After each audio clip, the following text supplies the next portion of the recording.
I'm excited to have Josh Young, the Chief Investment Officer and founder of Bison Interests, join me today. And if you've been following Canadian oil and gas news, you know there's a proxy battle going on over Pipestone Energy. Strathcona, which describes itself as Canada's fifth largest oil producer, announced it plans to go public through a reverse takeover of Pipestone Energy in an all-stock deal, creating a combined entity of $8.6 billion. But GMT Capital, Pipestone's second largest shareholder, put out a formal letter last Friday urging investors to vote against the transaction, saying it's a dilutive deal and it undervalues the company.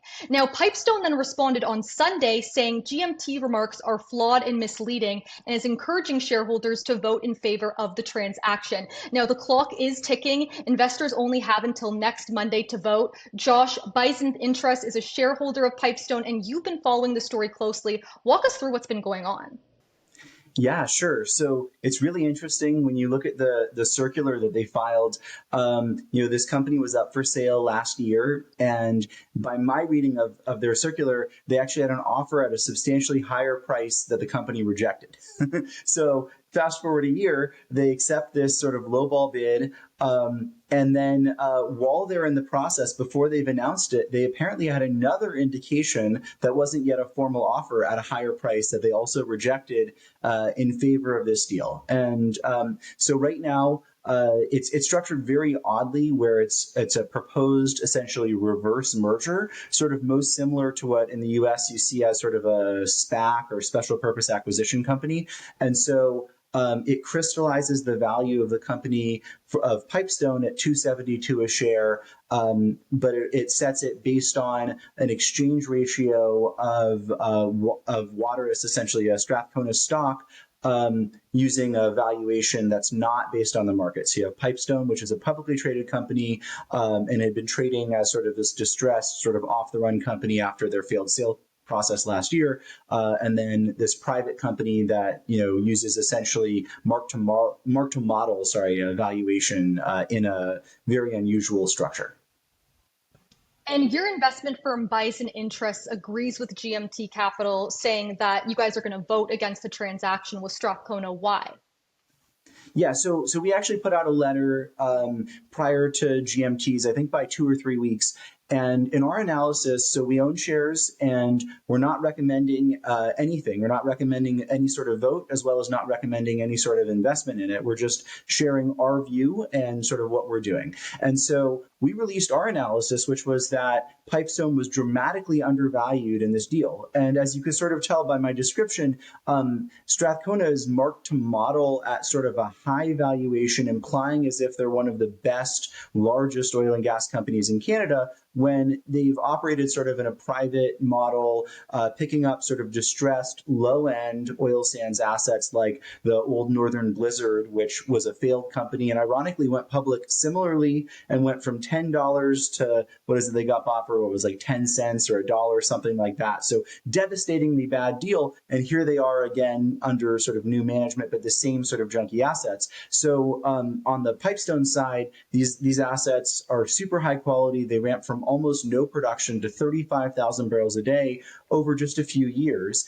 And so on a valuation perspective, from cash flow to, on an enterprise value basis, to reserves, there's just not really a comparison. And then there's one other aspect that GMT brought up that we didn't, that actually I thought was sort of interesting, which was that that Pipestone produces a lot of gas in addition to their oil. And the way that Pipestone's been rationalizing their valuation in this deal with Waterous is that natural gas prices in the second quarter of this year were ultra low. But the forward curve for gas is really high.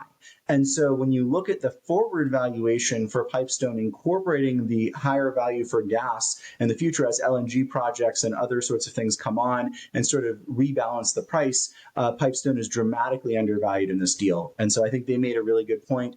But again, this is something we came into it with a view that Pipestone is worth way more than they're getting credit for in this deal.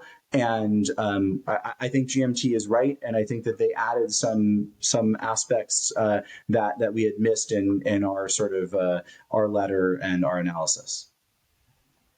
And so if Pipestone is worth way more than it's getting credited for in this deal, why do you think they're for the deal, especially during a time when oil markets are turning around drastically? So reading the circular, it's really confusing. It's not actually clear why they would be for it. The fairness opinions that came out did not share details, but they cited two metrics that were among the least relevant from oil company evaluation perspective. And again, Bison, we're a relatively small fund, but we're a top performing fund since inception. We've beaten our benchmark by an enormous amount, and we shared that in our public letter. And so I think we understand how to value oil companies fairly well. And so the two measures they used were net income, which is totally useless for oil companies because of hedge accounting and other issues. GAAP earnings is actually not a relevant metric for this size company. It's just totally irrelevant and shocking. The fairness opinion would include that. And then the other measure they used was the 2P reserve value, so proved and probable reserve value. But the odd thing is that this was based on a pipeline and processing constraint that's no longer constrained after a recent midstream deal with AltaGas, where AltaGas is planning on expanding the available facilities. So again, that 2P number is way too low. But it's also a very weird measure where they wrote down the value a lot at the end of last year. So I guess that would have been February, effective end of last year, February timeframe this year. And so it's really strange that they would use those metrics. And so it really raises the question. So you look at who wins, and I can't say why they're doing it, but I can point to the incentives. And the incentives are the management team gets to crystallize their incentive options and incentive compensation. So that's the management team of Pipestone, and then the management team of Strathcona gets to crystallize their incentive fee. Reportedly, I read from a couple of different sources, unverified, but over a 3 times return for them, which would mean that they would get at least 20%, potentially a lot more of the upside crystallized at whatever deal value is set. So they both sort of, the management teams have big incentives to do these deals, even though Pipestone shareholders and I feel like my shareholdings in Pipestone are dramatically undervalued. So it's a really weird, unfortunate misalignment of incentives, and I think that's what drove the disconnect here.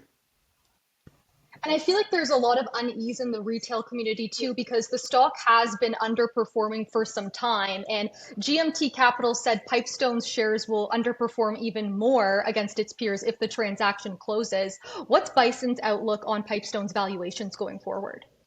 Yeah, so when I look at Pipestone versus its two closest comps, which are Kelt, which is adjacent to Pipestone, and then Crew, which is not adjacent but has a very similar sort of setup and asset base, and then secondarily towards Nuvista, other sort of similar companies, but particularly for Kelt and Crew, those stocks have performed extremely well in the last year or so since Pipestone changed their strategic plan and got into this sort of negative spiral. So if we rewound and if Pipestone had sort of continued on their prior trajectory, which they would have been able to do with this change in the gas plant and expansion in their midstream, which was announced recently, had they stayed on that course, there's no reason to believe that their stock would have changed the trajectory versus its peers. And so I think there was a case like GMT claims, I think it could have even done better. I think some of those stocks might be ahead of their intrinsic value. And I think Pipestone stock could have gone to $6 or $7 a share rather than falling from, I think it peaked around 5 or so and then fell to a low recently of 2. So I think if Pipestone were to get back on their trajectory, I think there's room for them to sort of catch up, staying independent or merging with a similar Montney-focused company at a reasonable valuation, taking into account sort of the intrinsic value of the assets as well as the value of the peers and in the public market, as well as other recent private transactions. I think if it were to go ahead, I think there's multiple times potential upside in a case where this gross terrible deal is rejected, and then in a case where it's accepted, I think there's really a scary downside case, which is that if this is to trade like Northern Blizzard did, which again is sort of the first asset, the core asset within this sort of Strathcona, I mean, I think there's substantial potential downside risk, and it has the same sort of setup with large private equity backed holders who are natural sellers and without a lot of free cash flow that's oriented towards return of capital to shareholders to try to entice new shareholders in or to try to sort of stabilize the value. So I think there's a lot of downside risk in in a case where this bad deal is accepted and voted for. And I think there's a lot of upside in a situation where this deal is rejected and where sort of a new team is brought in to lead the growth. And let's talk about those scenarios. What scenarios do you see playing out for Pipestone going forward? Because there's a lot of uncertainty, obviously. Yeah, I think so. So it's anything is possible here. I think the most likely scenario is that Strathcona dramatically improves their exchange offer and basically goes from offering, 9% of the company, but, Pipestone getting 9%, but offering 13% of the cash flow and 20% of the production. Maybe it would get closer to 13% of the company for 13% of the cash flow or more, because again, that production is going to generate a lot more cash flow next year because the forward curve for gas is a lot higher.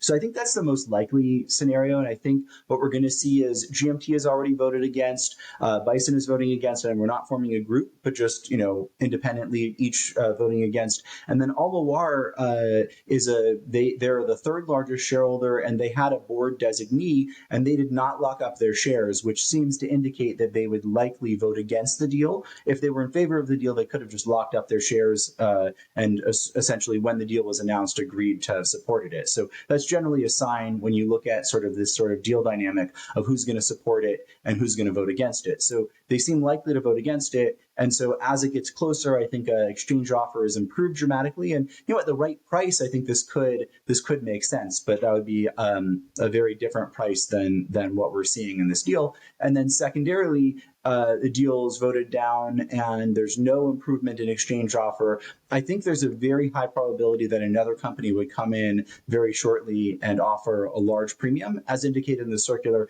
there were two different companies that had expressed interest in buying this thing for a much higher price than the deal price, and the stock is actually much lower than the stated 272 per share deal price right now. So I think there's a lot of room to the upside from both of those. And again, I think there's a lot of room to the downside if this deal is consummated as proposed, just because if you own stock, ignoring the ownership dynamic and so on, owning stock, it's pretty scary to, have 13% of the cash flow, 20% of the production, but only get 9% of the pro forma entity. So it's a pretty bad deal, and I can see how Bison and others might go sell their stock in a case where the deal is voted against. Or sorry, in a case where the deal goes forward and the combination is consummated. And so we've talked about the scenarios, but I have to ask you, as someone who's been the chairman of a publicly traded oil and gas company in the Montney region, how do you think management can help advance the value of Pipestone? Yeah, I think, frankly, a new management team is needed. I think this sort of principal agent problem is a real issue, and it's a reason why I chose to speak up. I was just horrified that the management team would choose to do this. And again, you might say, oh, well, the management reports to the board, and ultimately it's not their choice. Maybe, but the management team, they're free people. They're not slaves. And so they can choose if they don't agree with something, and if they think it's not in the best interest of shareholders, they can choose to not support it and, suffer the consequences. And so in this case, it seems that they're choosing sort of the easy money in exchange for their shareholders getting a bad deal. Again, in my assessment, in my math. So I think that sort of makes them, I think it's very difficult. I would have trouble hiring them in companies that I control in the future. And I think it means that they're probably not appropriate to run the company going forward. That being said, there are a number of different people out there, a number of different teams out there that could easily step in and be able to help with the management of this company and basically take it to the next level. And then, the non-senior people who aren't actually sort of making those sorts of decisions, they've done an excellent job of scaling Pipestone, and they grew it very capital efficiently, did a very good job on operations, very good job on engineering and so on. And so I think there's a good case for the majority of the folks there to keep their jobs, get paid retention bonuses and so on. But I think in a case where the company stays independent, they probably need a new senior management team, again, based on management's support of this deal, where on any sort of basic oil and gas valuation math, it's abysmal and should, any individual shareholder like me would look at the math and think that it's a bad deal and vote against it. Well, there's definitely a lot to watch out for. Investors have until 10 a.m. Mountain Time to make their vote. Josh, thank you so much for joining me today to dig deep into this story. That was Josh Young, the CIO of Bison Interests. Thanks for having me.